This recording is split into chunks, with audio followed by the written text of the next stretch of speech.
இங்கே வந்திருக்க மீடியா நண்பர் அனைவருக்கும் வணக்கம். இங்கு மிருகங்கள் வாழும் இடம் படத்தோடைய வெற்றி விழா தான் இப்போ உங்களெல்லாம் கூட்டு ப்ரெஸ் மீட் வச்சுருக்கோம். இந்த படத்தை பற்றி ஃபுல்லாக இந்த படத்துடைய டைரக்டரு, ஹீரோ, ப்ரொடியூசர் அனைத்துமே இப்போ வந்து தெளிவாக பேசுவார். காரணம் என்னென்னா, அந்த அளவுக்கு இங்கே மிருகங்கள் வாழும் இடம் அப்படிங்கிற ஒரு படத்தை எடுத்து வந்து இங்கே சக்ஸஸ் மீட்டிங் வச்சுருக்காரு. வணக்கம். இங்கே ஊடக நம்பரும் பத்திரிகை நம்பரும் அனைவருக்கும் வணக்கம். என்னன்னா, இது ஃபஸ்ட்டு வந்து ப்ரெஸ் ஷோ போட்டோம். அந்த ப்ரெஸ் ஷோவில் வந்து நீங்கள் அவ்வளோ சந்தோஷப்பட்டு இந்த படத்தை வந்து நிறைய பேர்கிட்ட எடுத்துகிட்டு போய் மக்கள்கிட்ட நிறைய சேர்த்துருக்கீங்க. அதுக்கோசமே உங்களை வந்து நாங்கள் மனதாக வாழ்த்துறோம். ஏன்னா நீங்கள் தான் வந்து இந்த படத்தை வந்து எந்த அளவுக்கு பூஸ்ட் பண்ண முடியுமோ அந்த அளவுக்கு நல்லா பண்ணி இன்றைக்கி ஒரு வெற்றி படமாக வந்து இது நல்லா அமைஞ்சிருக்கு. அதில் வந்து எங்களுக்கு ரொம்ப சந்தோஷமாக இருக்குது. இதில் பார்த்தீங்கன்னா இந்த ஃபைட்டு வந்து எல்லாருமே பேசப்பட்டாங்க. ஃபைட்டு வந்து படத்தில் நல்லா இருக்குது, அவரோட நடிப்பு நல்லா இருக்குது, சாங் நல்லா இருக்குது, எல்லாமே வந்து இந்த படத்தில் வந்து பெஸ்ட்டாக அமைஞ்சிருச்சு. என்னன்னா, இதில் கஷ்டப்பட்டு என்னன்னா ஏர்கார்டில் பண்ணோம் ஃபைட்டு வந்து ரொம்ப ரிஸ்க் எடுத்து தான் பண்ணார் சார். ஏன்னா புதுசு மாரி தெரில, அவ்வளோ அருமையாக நம்ம என்ன சொல்கிறோனோ அதை வந்து கரெக்டாக எடுத்து பண்ணார். இந்த இடத்துக்கு நான் வந்து உட்காந்துருக்கேன்னா இது காரணம் வந்து எங்கள் வாஜார் வந்து ராக்கிராஜ் மாஸ்டர் தான். ஏன்னா இப்போ எனக்கு வந்து இந்த படத்து மூலிமா வந்து நிறைய பார்த்தவங்களாம் ஃபைட் நல்லா இருக்குது, நல்லா பண்ணியிருக்கு அப்படின்னு சொல்லி நிறைய பேர் பாராட்டினாங்க. ரொம்ப சந்தோஷமாக இருக்குது. அதுக்கடுத்து என் கூடயே இருந்து என் நண்பன், என்னோடய அசிஸ்டண்ட்டு எல்லாமே அவன் தான், லோகன்று. அவர் வந்து எனக்கு வந்து ஃபுல் சப்போர்ட்டு, எப்பயுமே வந்து என் கூடயே இருப்பான். எனக்கோசமே வந்து வாழ்கிற ஒரு கேரக்டரு. இந்த படம் பார்த்தீங்கன்னா, நாங்கள் பண்ணும்போது பார்த்தீங்கன்னா ஃபைட்டு வந்து இங்கே வந்து வெயில் அதிகமாக இருந்துச்சு. வெயில் அதிகமாக இருக்குது சார்னு சொல்லிட்டு அவர் சார்கிட்ட சொன்னோம். அவர் சொன்னோம், அப்போ என்ன ஐடியா பண்ணலாம் அப்படின்னா, வெயிலில் வந்து பண்ண முடியாது ஃபைட்டு, நம்ம நினைக்கிற மாதிரி பண்ண முடியாது, என்ன பண்ணலான்னா சரி வாங்கன்னு சொல்லிட்டு ஏர்கார்டில் போய் லொக்கேஷன் பார்த்தோம். ஏர்கார்டில் பார்த்தோன்னா நல்லா கூலிங்காக நல்லா இருந்துச்சு. அதை வச்சு இந்த ஃபைட் வந்து பிரம்மாண்டமாக வந்திருக்கு. படமும் வந்து எல்லாருமே வந்து மக்கள் எல்லாருமே வந்து இந்த படம் நல்லா இருக்குன்னு இருக்காங்க. அதுவே பெரிய சந்தோஷம். அவர் என்னென்னா, அவர் போராட்டம், அவ்வளோ எவ்வளோ போராட்டம் அவருக்கு போராடி இந்த இடத்துக்கு வந்திருக்காருன்னா, அவர் ஒரு நாளும் அவனை சொல்லிகிட்டே இருப்பார், கண்டிப்பாக நம்ம ஜெயிப்போம் மாஸ்டர், நம்ம ஜெயிப்போம், அதை மட்டும் சொல்லுங்கள், ஜெயிப்போன்னு. கண்டிப்பாக அவர் சொன்னதே இன்றைக்கி நடந்துச்சு. அது ரொம்ப சந்தோஷமாக இருக்குது. இப்போ வந்து ஃபைட் மாஸ்டர் இலங்கை எல்லாம் தெளிவாக சொல்லிட்டாரு. நான் என்ன சொல்லணும்னா, இந்த படத்தை வந்து எப்படி சொல்கிறது, இந்த குசேலன் படத்தில் வடிவேலு வந்து ரஜினியை பார்க்க போவார் தெரியுமா, பார்த்துட்டு சுற்றி கடைசியாக பார்த்துட்டு சொல்லி கொடுத்து, அதேமாரி தான் இந்த படத்தை வந்து நம்ம பைஜான் வந்து அவ்வளோ கஷ்டப்பட்டு அப்படியே எப்படி ரஜினியை பார்க்க எப்படி கடைசியாக பார்த்துட்டேன் பாரு, அந்தமாரி ஒரு இந்த படத்தை எடுக்கிறது எவ்வளோ கஷ்டப்பட்டார். யாருமே தெரியாமல் டேரக்டர் ஒரே ஆள் நம்பி மட்டுமே மொத்தத்தையுமே இறங்கினார். ஆனால் டோட்டலாக அவ்வளோ பேருமே இவருக்கு பின்னாடி வேலை செஞ்சு இவரை வளர்ச்சி அடைய விடாமல் பண்ணிட்டார். இந்த படத்தை எப்படி வெளியே கொண்டு வந்தேன். அதுக்கப்புறம் தான் இவர் ஆக்சுவலாக இது என்னென்னா, என்கிட்ட எல்லாமே டேரக்டர் மூலியமாக பிடிச்சா எல்லாமே எனக்கு பார்க்கவே வரல. இதான் நடந்த உண்மை. அதுக்கப்புறம் சில பிரச்சனை வந்ததுக்கப்புறம் நேரடியாக வந்து சார் இப்போ நான் இவ்வளோ படம் பண்ணி இவ்வளோ இறந்து நான் ரொம்ப நஷ்டப்பட்டேன், படத்தை எப்படி வெளியே கொண்டு வந்து தரல அப்படின்னாரு. அப்போ நான் சொன்னேன், நீங்கள் ஒன்றும் கவலைப்படாதீங்க, என்ன பிரச்சனை நான் சமாளித்து வச்சு படத்தை வெளியே கொண்டு வரது ஏற்பாடு பண்ண சொல்கிறேன். உடனே அப்படி நேரம் சொன்னேன். அப்புறம் இவர் இஷ்டத்துக்கு எல்லாத்தையும் இறங்கிட்டார். நான் சொன்ன உடனே எடிட்டிங் தப்பி எல்லாமே இவர் எவ்வளவு படங்கள்லாம் நல்லா இல்லையோ அதை முழுக்க கட் பண்ணி தூக்கி போட்டு 1 மணி நேரம் 48 நிமிஷம் படத்தை சூப்பராக கொண்டு வந்து படத்தை ரிலீஸ் பண்ணார். ரிலீஸ் பண்ணி பார்த்தீங்கன்னா படம் எல்லாருமே, இப்போ நீங்கள் விமர்சனம் நீங்கள் பார்த்தீங்களா பார்க்கல தெரியாது, டோட்டலாக படம் நல்லா இருக்குது அப்படிங்கிற ஒரு ஸ்டேஜை கொண்டு வந்தாங்க. என்னோடய பையனை சொன்னேன், நைட்டு 11:30 மணிக்கு மிருகங்கள் வாழும் படம் வந்து நல்லா ரிப்போர்ட்டுப்பா, நல்லா இருக்குது சொல்லிடுறாங்க அப்படின்னு. நான் கூட என் பையனை இப்போ வர சொல்லியிருந்தேன், வரல, வேறு வேலையை போயிட்டான். அதனால் இந்த படத்தை வந்து ரொம்ப கஷ்டப்பட்டு இன்றைக்கி தமிழ்நாட்டில் ரிலீஸ் பண்ணி சக்ஸஸ் பண்ணி வச்சுருக்காருன்னா அதுவே எங்கள் சங்கத்துக்கு மிகப்பெரிய வெற்றி. அவருக்கும் மிகப்பெரிய ஒரு ஹீரோ ஆகக்கூடிய வாய்ப்பை உருவாக்கி கொடுத்துருக்கீங்க. அதேமாதிரி படத்தை நல்லபடியாக ரிலீஸ் பண்ணி கொடுத்தார் ஜென்னிஸு. அதனால் நான் என்ன சொல்கிறேன்னா, சினிமாங்கிறது கஷ்டம் இல்லாமல் இருக்க முடியும். என்ன காரணம்னா, சினிமாவில் இப்போ நீங்கள் இருக்க அத்தனை பேருமே கஷ்டப்பட்டு எப்படியாவது ஒரு இதில் ஜெயிக்கணும் தான் வந்திருப்பீங்க. அந்த ஜெயிக்கிறது வந்து நேர்வழி வேணும். அந்த நேர்வழி இருந்தால் மட்டும்தான் கழுதை கூட ஹீரோவாகும். அதுதான் என்னுடைய கேரக்டர். கழுதை கூட ஹீரோ நடிக்க காரணம்னா அதோட நேர்வழி. அதுமாரி ஒவ்வொரு மனிதனும் ஒவ்வொரு தொழிலில் யார் நேர்மையாகவும் தெளிவாகவும் சிந்தனையோடு செயல்பட்டு வந்தால் எந்த தொழிலையுமே என்னை பொறுத்தவரைக்கும் என்னோடய அனுபவத்தில் எந்த தொழிலும் தோல்விங்கிறது என் வாழ்நாளையும் கிடையாது. அப்படி யாரும் தோற்றதும் கிடையாது. ஏமாற்றி இதுமாரி சினிமாவில் 10 பேர் சில கிருமிகள் பூந்து கருப்பாடு மாரி நுழைஞ்சு அந்த சினிமாவை கெடுக்கிறது தான் சில பேர் தவிர, அந்த கருப்பாடெலாம் ஒழிக்கணுக்கு தான் நாங்களும் இந்த சங்கத்தை ஆரம்பித்து இன்னைய வரைக்கும் போராடி ஜெயிச்சு வந்துட்டுருக்கோம். இனியும் நாங்கள் எங்கள் சங்கத்து மூலிமா எங்களை நம்பி வர அது டைரக்டராக இருந்தாலும் சரி, ப்ரொடியூசர் இருந்தாலும் சரி, எந்த ஒரு டெஸ்ட்டும் சரி, நான் கூட நின்று இறங்கி வேலை செஞ்சு அவங்களை காப்பாற்ற தவிர எந்த சூழ்நிலையும் அவங்களை கைவிட மாட்டேங்கிறது நான் தெளிவாக சொல்லிக்கிறேன். இந்த மிருகங்கள் வாழும் படம் மிகப்பெரிய வெற்றி அடைஞ்சிருக்குனாலே எங்களுக்கு பெரிய சந்தோஷம். அடுத்தடுத்து ஒரு படம் பண்ணுவார், நடிப்பார். எங்கள் சங்க சார்பாக அவர் என்னென்ன ஹெல்ப் பண்ணோம் நாங்கள் பண்ணிகிட்டே இருப்போம். இப்போ வெற்றிகரமாக இப்போ அந்த படத்தை மீண்டும் ரிலீஸ் பண்ணுறது என்னென்ன வழியில் இருக்கோ, இன்னும் மேலே படம் இன்னும் எங்கெல்லாம் தியேட்டர் போகணுங்கிறது நம்ம நண்பர் ஜென்னிஸ் வந்து ரெடி பண்ணிட்டு இருக்காரு. இப்போ அவரு சில வார்த்தையில் பேசுவார். எங்களோட ஆக்ஷன் ரியாக்ஷன் நிறுவனம் மூலமாக தொடர்ந்து நடுத்தர மற்றும் சிறு முதலீட்டு படங்களை வந்து திரைக்கு கொண்டு வரதுக்கும் அதோட மற்ற பிஸ்னஸ்க்கும் எங்களால் முடிஞ்ச சப்போர்ட் நாங்கள் பண்ணிகிட்டு இருக்கோம். பொதுவாக ஒரு படம் ரிலீஸுக்கு அப்புறமா தயாரிப்பாளரோட இணைந்து பயணிக்கிறது, அவங்கள பார்க்குறதுன்றது பொதுவாக இந்த சினிமாவில் வந்து நிறைய ரீசன்ஸ் இருக்கும். அது ஈஸியாக நடக்காது. பட் எங்களுக்கு இது பை காட்ஸ் கிரேஸ் அது நடக்குது தொடர்ந்து. அந்த வகையில் எங்கள் மிருகங்கள் வாழும் இடம் இந்த படத்தோட சக்ஸஸ் மீட்டில் நாங்களும் இருக்கோம் அப்படின்றது எங்களுக்கு ரொம்ப மகிழ்ச்சியான பெருமையான ஒரு விஷயம். தொடர்ந்து இந்த சிறிய முதலீட்டு படங்கள்லேயே தரமான படங்கள், அதுவும் எங்களுக்கு பொதுவாக அமையிறது இந்த பெண்கள் பாதுகாப்பு சமூக அக்கறையோட உள்ள படங்கள் எங்களுக்கு இயல்பாகவே அமையுது. அந்த வகையில் இந்த படமும் சேர்ந்துருக்கு. இந்த படம் ஏன் ஓடணும், ஏன் இந்த படத்தை பார்க்கணும் அப்படின்னு நாங்கள் சஜஸ்ட் பண்ணோம்னா, நம்ம எல்லாருமே வந்து ஜஸ்ட் ஒரு சோஷியல் ரெஸ்பான்சிபிலிட்டி இருக்கும் இல்லையா, நம்ம ஒரு ஆணாக இருக்கும் பெண்ணாக இருக்கும். பட் இன்னைக்கு என்ன நடந்துட்டு இருக்கு அப்படின்றத கொஞ்சம் வெளிச்சு பார்க்கறதுக்கு ஒரு சின்ன அவேர்னஸ். ஏன்னா டோட்டலி இன்னைக்கு 2K கிட்ஸ் எல்லாம் அப்படி ஸ்வைப்பிங்லேயே போயிட்டு இருக்காங்க. ஸோ கொஞ்சம் வெயிட் பண்ணப்போ அதை ஒரு 1 hour உட்காந்து பாரு அப்படின்றதுக்காக தான் அந்த டீம் மெனக்கெட்டுருக்கு. டீம்ன்றதை விடவும் இப்போது இதை ஒன் மேன் ஷோ மாதிரி மிஸ்டர் ஃபைன் ஜான் அதை கொண்டு வந்திருக்காங்க. ஒரு பெரிய டீம் உழைச்சிருக்காங்க.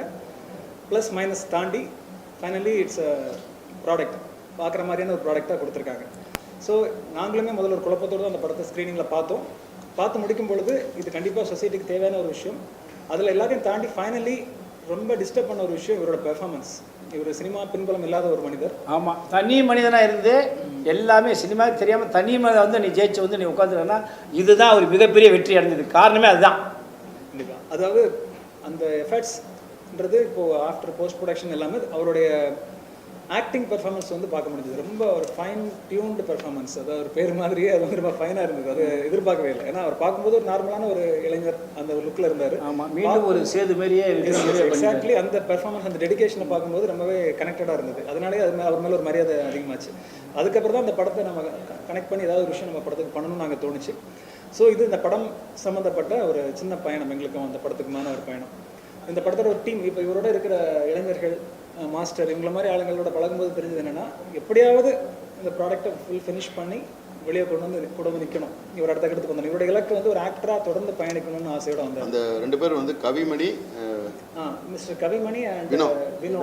அந்த 2 பேருமே இளைஞர்கள். ஆனால் முழுக்க இவரோட எல்லா ஆக்டிவிட்டிஸும் கூடவே சப்போர்ட்டாக நிமிஷம் வரைக்கும் உங்களுக்கு அவங்க தான் சப்போர்ட். இந்த 2 தூண்கள் மாதிரி தான் அவங்க தான் இந்த படமே. என்னை பொறுத்த வரைக்கும் ஒரு படம்னா அந்த படத்துக்கு வந்து எனக்கு என்ன எஃபெக்ட் போட்டனோ அந்த அப்படியே எஃபெக்டை போட்ட 2 ஜீவன் வந்து வினோ, கவிமணி. ஆமாம். ஏன்னா பொதுவாக ஒரு படம் முடிகிற டைமில் டைரக்டர் அண்ட் ப்ரொடியூசர் இந்த டீம் கிட்ட மேக்ஸிமம் ஒரு 2 பேர் 3 பேர் தான் ஆஃபீஸ்க்கு வருவாங்க போவாங்க.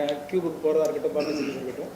சம்டைம் ப்ரொடியூசர் மட்டுமே சுற்றிட்டு இருப்பார். இந்த படத்தில் apart from all these previous things, இந்த டீம் அந்த இளைஞர்கள் வந்து எந்த முகசோர்வு இல்லாமல் மனசோர்வு இல்லாமல் எப்போ கால் பண்ணாலும் எந்த டவுட்ஸ், ஏன்னா இவர் மேபி ப்ரொமோஷன்ஸில் பிஸியாக இருந்தால் கூட இவங்க உட்காந்து ஃபுல்லாகவே ஒரு டீம், ஒரு 15 பேர் 20 பேர் இருக்கிற டீம் மாதிரி எங்களுக்கு தெரியும் எப்போவுமே. அது ஒரு பெரிய சப்போர்ட்டிவாக இருந்தது எங்களுக்கு. ப்ளஸ் மாஸ்டர் அதே மாதிரி எப்போவுமே அவரோட ஒரு இணைப்பிரியா ரொம்ப கூடவே இருப்பார். இதெல்லாமே எங்களுக்கு சப்போர்ட் ஆகுது. அதாவது ஒரு ஒன் மேன் ஷோன்னு சொல்லும்போது தனி மனிதனா எல்லாத்தையும் ஃபிசிக்கலாக பண்ண முடியாது. ஜெனி சொல்ல மாதிரி ஒரு ஃபைட் மாஸ்டரை வந்து ஒரு ப்ரொடியூசர் ஈக்குவலாக வச்சுக்கிட்டு வேலை செஞ்சு படத்தை கடைசி வரைக்கும் கரெக்ஷன் பார்த்து ரிலீஸ் வரைக்கும் இருந்து இன்னைக்கு சக்ஸஸ் மீட்ல இவரோட வச்சிருக்காருன்னா அப்போ இந்த பையன் எந்த அளவுக்கு நம்பிக்கையாக இவரோட என்னோட நண்பருங்கிறது அப்புறம் விட்டுருங்க. சினிமாங்கிறது வேற, உங்களுக்கு எல்லாம் தெரியும். தொழில் ரீதியாகவும் அவர் அதில் சைன் பண்ணி கடைசியாக ஃப்ரெண்டுங்கிறது வேற, சினிமாங்கிறது அது வேற தானே. அந்த விஷயத்தில் கரெக்டாக கூட வந்து நீங்கள் பிரஸ்மில் உட்காந்துருக்காருன்னா இது மாரி தான் ஒவ்வொரு ஆளும் வரணும். நீங்கள் எப்படி இன்னைக்கு ஃபைட் மாஸ்டர் இளங்கோயில் கூட எங்கே இருக்காரோ அது மாதிரி ஒவ்வொரு டெக்னீஷியனை உட்கார வச்சு கௌரவிக்கணும். இதுதான் எங்களோட ஆசை. அது சாதாரண ஆஃபீஸ் பக்கத்தில் உட்கார வச்சு அவனுக்கு நான் கௌரவ வச்சா தான் சினிமா, அப்போ தான் சாதிக்க முடியுங்கிறது தான் அந்த விஷயத்தில் சாதிச்சு அவர் காமிச்சு பேசிட்டு இருக்காரு. கரெக்ட்.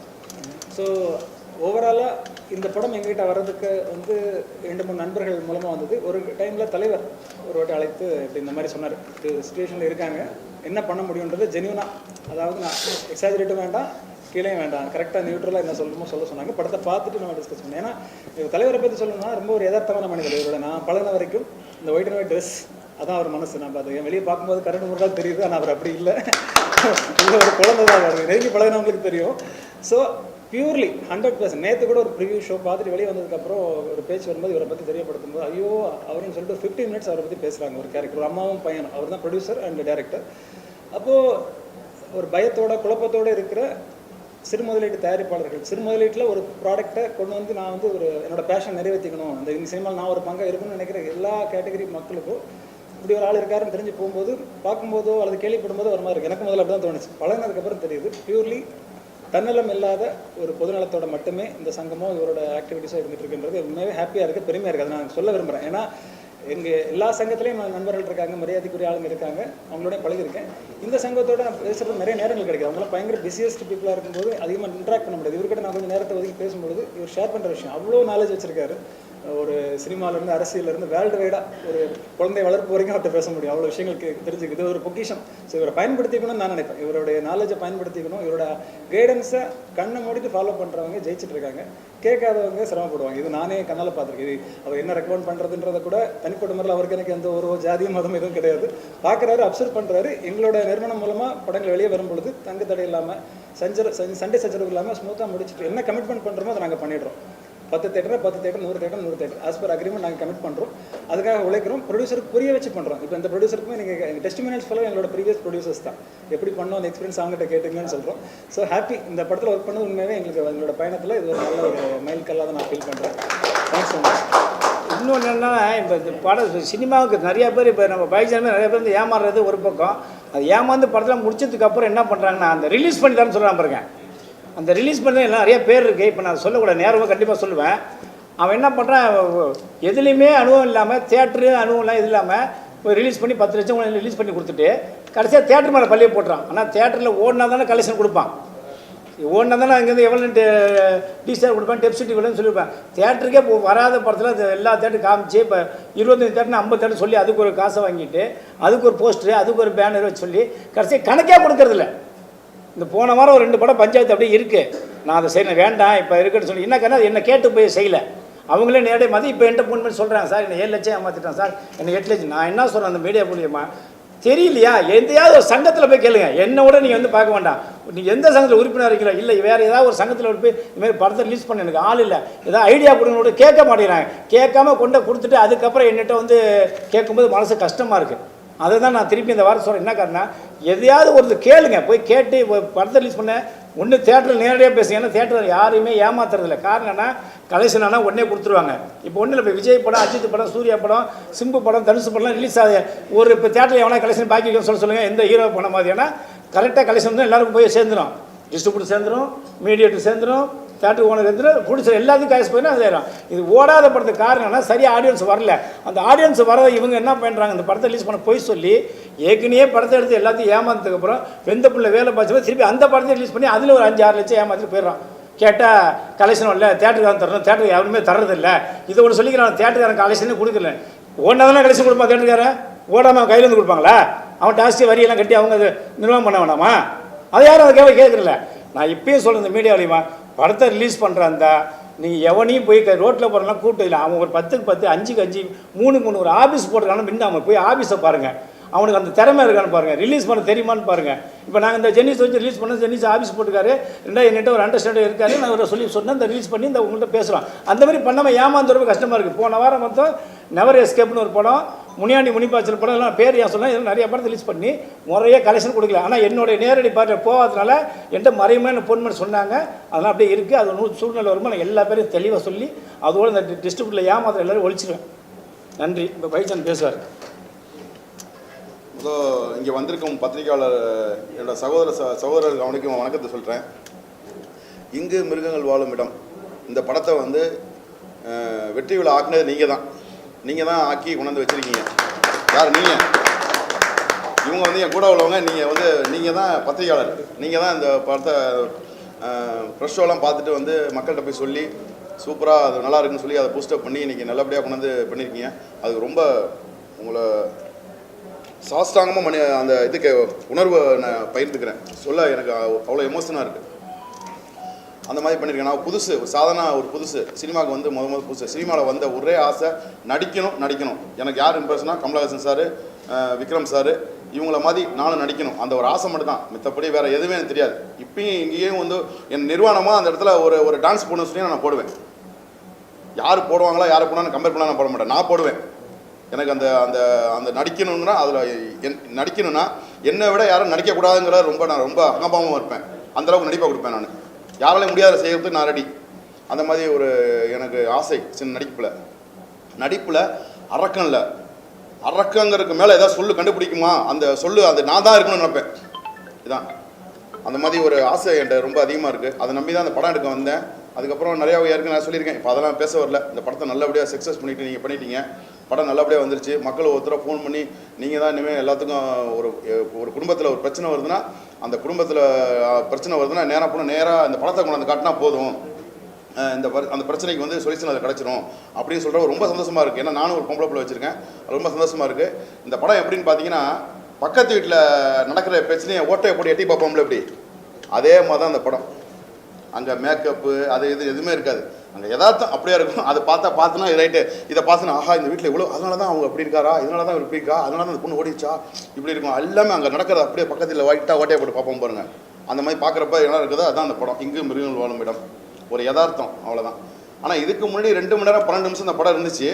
அந்த படம் இங்கு மிருகங்கள் வாழும் பார்ட் 2 அது அந்த படத்தை நான் வெளியிடல. நான் இங்கு மிருகங்கள் வாழும் படத்தை நான் வெளியிட்டேன். ஏன்னா அது வந்து என்னோட எஸ் அசிங்குமார்னு ஒரு டைரக்டர், இதில் முன்னாள் ஒரு டைரக்டர் இருந்தார். அவர் வந்து அந்த படத்தை எடுத்தார். அதை எடுத்து அந்த படத்தை வந்து நான் ட்ரிம் பண்ணுன்னு சொல்லி நான் அவர்கிட்ட கேட்டேன். அதை 2-3 பேர், நான் அவங்க பேரெலாம் சொல்ல விரும்பல, பெரிய ஜாம்பவான்ஸு வந்து இந்த படத்தை பார்த்தாங்க. இந்த படத்தை பார்த்துட்டு அவங்க சொன்னாங்க, இதுமாதிரி வந்து இந்த படத்தை இப்படி இருந்தால் கண்டிப்பாக வாய்ப்பே இல்லை, இந்த படத்தை வெளியே ரிலீஸ் பண்ண முடியாது, நீங்கள் இவ்வளோ கஷ்டப்பட்ட காசும் பேரும், நீங்கள் கஷ்டப்பட்ட உழைப்பும் பேருன்னு சொல்லி என்கிட்ட ரொம்ப சொன்னாங்க. அப்போ எனக்கு ரொம்ப மனசு கஷ்டமாயிருச்சு. அப்போ நான் வந்து அவ்வளோ நம்பினேன் அந்த டைரக்டரை. அப்போ அவர் கேட்டப்போ அவர் ஒரே வார்த்தை சொல்லிட்டாரு, என் படத்தை கட் பண்ணணுக்கு எவனுக்கும் அறிவு கிடையாது, நான் மஞ்சள் பை தூக்கிட்டு வரல, நான் ஊர்லேருந்து மஞ்சள் பை தூக்கிட்டு வரல, எல்லாம் எனக்கு யார் அட்வைஸ் பண்ணால் பிடிக்காது, எனக்கு எல்லாமே தெரியும் அப்படின்னு சொல்லிட்டாரு. என்ன பண்ணுறதுன்னு எனக்கும் தெரில, அவர் சொல்கிறதே தெரில. ஒன்றும் இல்லை, ஒரு 10 நிமிஷம் 20 நிமிஷம் ட்ரிம் பண்ணலாமே அப்படின்னு சொல்லி கேட்டேன். நான் போட்ட காசு எடுக்கணுமே. என்ன சார் எப்படி சொல்கிறீங்க, நீங்கள் பேசாமல் நீங்கள் போட்ட காசு எடுப்பேன்னு சொல்லி நான் படமே எடுக்க வந்திருக்க மாட்டேன். என்ன சசி நீங்கள் இப்படி சொல்கிறீங்க, போட்ட காசு எப்படி நான் எடுக்கிறது, ஐயோ அப்படின்னு சசி இப்படியே சொல்லியிருந்தீங்கன்னா படமே எடுக்க வந்திருக்க மாட்டேன். சசி சார் என்ன சார் புரியல, என்ன சார் புரியல அப்படின்னாரு. புரியல என்ன சார், இது மட்டும் உங்களுக்கு புரியலையா? அப்புறம் அவருக்கு ஒரு மாதிரி ஆயிடுச்சு. அதுக்கப்புறம் வந்து எனக்கு என்ன ஆச்சுன்னா, என்ன இப்படி சொல்கிறாரு அப்படின்னு. அப்போ நான் ஏற்கனவே ஈரோடு, கரூர் இதுலேருந்து 2 ப்ரொடியூசர் வந்தாங்க. டேரக்டர் சொன்னார் இந்த மாதிரி சொன்னார், இதுக்கு ஆதாரம் இருக்குது, என்கிட்ட பென்ட்ரைவில் ஆதாரம் இருக்குது. இல்லை பணம் எடுக்கிற போட்ட படத்தை எடுக்கும்போது நான் ரேஷன் வந்து பண்ணேன் அப்படின்னு சொல்லி அப்படியே சொன்னார். எல்லாம் கேட்டுங்க, பென்ட்ரைவில் ஆதாரம் வச்சுருக்கேன், பென்ட்ரைவில் ஆதாரம் வச்சுருக்கேன். இப்போ கூட 10 பென்ட்ரைவ் வச்சுருக்கேன். யாரு கேட்டாலும் எந்த உலகத்தில் கேட்டாலும் கொடுப்பேன். அவர் பொய் சொன்னேன்னு சொன்னாக்க. அப்புறம் இன்னும் சொல்லிடுறேன், இந்த மாதிரி வந்து நான் அவரை வந்து எப்படி அவரை பழகினேன்னா, சகோதரனுக்கு குடும்பத்தில் ஒரு சகோதரன் மாதிரி தான் அவரை பழகினேன். அவங்க குடும்பத்துக்கு போகிறது, அவங்க குடும்பத்துக்கு உதவி செய்கிறது போகிறது, அவர் கேட்குறதுக்கு அவருக்கு அத்தனை செல்ஃபோன் வாங்கி கொடுத்துருக்கேன். அவருக்கு அவ்வளோ பணம், நான் கூட சாதா ஃபோன் தான் வச்சுருக்கேன், அவர் ஐஃபோன் வச்சுருக்காரு. ப்ரொடியூசர் நான் சாதா ஃபோன் வச்சுருக்கேன், அவர் ஐஃபோன் வச்சுருக்காரு. அதுக்கப்புறம் பார்த்தீங்கன்னா அவர் குடும்பத்தில் போய் நல்லது கெட்டது பகிர்ந்துக்கிறது நான் சொல்ல விரும்பல, அதெல்லாம் சொன்னேன். அதுக்கப்புறம் ஒரு பஞ்சாயத்தில் தலைவர் கூப்பிட்டு கேட்டப்ப அவருக்கு நான் 36 நாள் வேலை பார்த்தேன், 36,000 ரூபா தான் அவர் கையில் கொடுத்தாரு, வெறும் 1000 ரூபா மணிக்கு தான் கொடுத்தாருன்னு சொல்லி பெருகமான போய் சொன்னார். எனக்கு ரொம்ப கஷ்டமாக போச்சு, என்னடா அது இப்படி இருக்கான். சரி அது மட்டும் சொல்லிடுறேன். அப்புறம் வந்து இந்த மாதிரி இப்படி சொன்னோன்னே, என்ன சார் இப்படி சொல்லியிருந்தீங்கன்னா நான் படமே எடுக்க வந்துடும். இல்லை சார், நான் ஏற்கனவே வந்து ஈரோடுலேருந்து கரூர்லேருந்து 2 ப்ரொடியூசர் வந்து கேட்டாங்க, 50 லட்ச ரூபா பணம் போட்டால் நீ 60 லட்ச ரூபா பண்ணி தர முடியுமா அப்படின்னு கேட்டாங்க. நான் அவர்கிட்ட என்னம்மா சொன்னேன், அவர் சரி சொல்கிறார். நான் என்ன சொன்னேன், சார் 50 லட்ச ரூபா சினிமாலாம் வந்து 50 லட்ச ரூபா போட்டால் எடுக்க முடியாது சார், போட்ட பணம் எடுக்கணும்னா வராதிங்க அப்படின்னு சொல்லிட்டேன். ஐயோ இதனால அது போட்ட பணத்தை எடுக்க வராது பேர் தான் ப்ரொடியூசரா அப்படிங்கிற மாதிரி எனக்கே கன்ஃபியூஸ் ஆயிடுச்சு. இப்போ நான் முட்டாளா இல்லை அவர் என்ன முட்டாளா ஆக்கிட்டாரா இல்லை எனக்கு ஒன்றுமே புரியல, எனக்கு அப்படி ஆயிடுச்சு. என்னடா இப்படி சொல்லிட்டாரு அப்படின்னாரு. அப்புறம் இப்படியே ஓடிட்டு இருந்துச்சு. சரி ட்ரிம் பண்ண சொல்லி கேட்டேன், அவர் முடியாதுன்னு சொல்லிட்டாரு. அதுக்கப்புறம் வந்து நான் வந்து சொல்கிறேன், இது மாதிரி வந்து இப்போ ட்ரிம் பண்ணலன்னா இந்த போட்ட காசை நீ இப்படியே படத்தை ரிலீஸ் பண்ணோம்னா நம்ம படத்தில் அவ்வளோ இங்கு முருகன் படத்தில் வந்து அவர் நான் என் பணத்தை விடுங்க அவ்வளோ பேர் சேர்ந்து எல்லாம் உழைச்சிருக்கோம், எல்லோரோட உழைப்பும் அதில் இருக்குது. அந்த உழைப்பு எல்லாம் வேஸ்ட்டாக போயிடும் சசி, அதனால் அந்த படத்தை வந்து நம்ம ட்ரிம் பண்ணி விடுவோம், வாய்ப்பே இல்லை சார். அப்படி மீறி நீங்கள் ட்ரிம் பண்ணுறதா இருந்தால் இந்த படத்தை வந்து நீங்கள் பண்ணிக்கிங்க, என் பேரை போடாதீங்க, என் பேரை எடுத்துருங்க, நீங்கள் உங்கள் பேரை போடுங்க. உங்களுக்கு கூட உங்களுக்கு அறிவுரை சொன்னா பாருங்க, விட்டு அறிவாளிங்க அவனுங்க பேரை போட்டுருங்க. அந்த அறிவாளி சொன்னது யாருன்னு சொன்னாக்க அது பயங்கர தப்பாயிரும். ஏன்னா அவரை சொன்னாக்க அவர் எதிர்காலமே வேஸ்ட்டாக போயிடும். ஏன்னா அவர் சொன்ன வேடைங்க, அதை நான் அதை எனக்கு தேவையில்லை. அவர் சொன்ன அப்படியே ஒரு வேடை யூஸ் பண்ணார், அதை விட்டுருவோம். அதுக்கப்புறம் பார்த்தீங்கன்னா அது முடிஞ்சிருச்சு. அப்புறம் ட்ரிம் பண்ண எடிட்டரை போகிறேன். எடிட்டரை போய் சார் இது மாதிரி நான் ட்ரிம் படம் வந்திருக்கேன், இது மாதிரி ட்ரிம் பண்ண போகிறேன், உங்கள்ட்ட எதுவும் பேசினாரா? சார் டைரக்டர் ஃபோன் பண்ணார் சார், அவருக்கு வராத ட்ரிம் பண்ணி கொடுத்துருங்க, ஆனால் என் பேரை தூக்கிடுங்க அப்படின்னு எடிட்டரை வந்து டேரக்டர் சொல்லிட்டார். அப்புறம் நான் வந்து அங்கே போகிறேன். நானும் என்னோட சகோதரன் சொன்ன பார்த்தீங்களா, கவிமணி, வினோ, என்னோட ரிலேட்டிவ் மூலயமா எனக்கு பழக்கம். இவங்களை கூட்டிகிட்டு நாங்கள் போகிறேன். கூட்டிகிட்டு போய் அங்கே போய் கேட்குறேன், இது மாதிரி என்னன்னு கேட்குறேன். கேட்டோன்னா அவங்க சொல்கிறார், எடிட்டர் சொல்கிறாரு, சார் எல்லாம் பண்ணித்தர சொல்லிட்டாரு டைரக்டர் அப்படின்ட்டார்.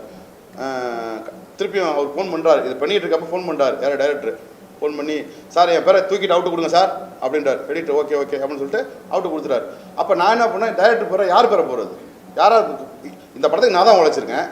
அப்போ நான் என்ன பண்ணிட்டேன், சரி என் பேரை போட்டுவோம் அப்படின்னு சொல்லிட்டு ஃபைன் ஜான்னு போட்டுட்டு அந்த படத்தை அவுட் எடுத்துகிட்டு அப்புறம் திருப்பி கொஞ்சம் ஆல்டர் பண்ணிக்கிட்டு எடிட் பண்ணிக்கிட்டு அப்படியே இருந்தோம். நான் அதுக்கப்புறம் போனேன் பாருங்கள், திருப்பி அந்த போஸ்ட் ப்ரொடக்ஷனுக்கு அங்கே அடித்தாங்க பாருங்கள் என்ன அடியை. ஒவ்வொரு ஏவிஎம் ஸ்டுடியோவில் அப்படி அழுதங்க, இறக்கமே வரலங்க அந்த ஏவிஎம் ஸ்டுடியோ ஓனருக்கு. ஏன்னா எல்லாத்துக்குமே முழுசாக அட்வான்ஸாக வேலை முடியாததுக்கு முன்னாடியே எல்லாத்துக்கும் பைசல் பண்ணிட்டேன். ஒருத்தர் கூட எனக்கு 100 ரூபா தரணும்னு பெண்டிங் கிடையாது. எல்லாத்துக்கும் இதை வந்து நான் வரப்போ இதெல்லாம் பேசக்கூடாது, இதை மட்டும் பண்ணியிருப்பேனா சத்தியமாக சொல்கிறேங்க.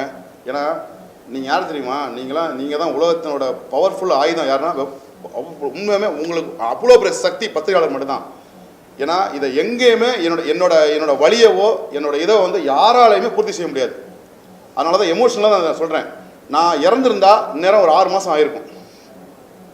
ஓப்பனாக சொல்கிறேன், நான் இறந்துருந்தேன்னா 6 மாதம் ஆயிருக்குங்க. நான் வந்து இவங்களை குறை சொல்லணும் அவங்களை குறை சொல்லணுங்க என்ன வந்து பிளான் பண்ணி நான் உட்காரலைங்க. என்னோட வலி அதை போட்டிருக்கேன் பார்த்தீங்களா, அதில் போட்டிருக்கு பாருங்கள், அதில் இந்த இடத்துல போட்டிருக்கேன், ஜானோட விடாமுயற்சியில் நான் வெற்றின்னு சொல்லி போட்டிருக்கேன். ஏன்னா அது எதுக்கு அதை போட்டிருக்கேன்னா என்னோட வலிங்க, என்னோட வலி. இப்போ என்னை விட்டிங்கன்னா நான் அழுகிற தண்ணி வந்து இந்த இடத்தையே ரொப்பிடும், அவ்வளோ வேதனை. என்னோட மனைவி வந்து நான் படுத்திருக்கப்போ இவர் இப்படி சொல்லிட்டாரு, இப்படி விட்டுட்டு ஓடிட்டார். என்ன இவர் எப்படி நம்ம என்னை விட்டு போனார், வெறும் 2 டிபி. அவருக்கு வந்து ஒரு படத்துக்கு வந்து எத்தனை ஆர்டிஸ்ட்டுங்க ஒரு படத்துக்கு எடுப்பாங்க எல்லாமே தெரியும் உங்களுக்கு. ஒரு படம் எடுக்கணும்னா எத்தனை ஆர்டிஸ்ட்க்கு வாங்குவாங்க ஒரு படத்துக்கு?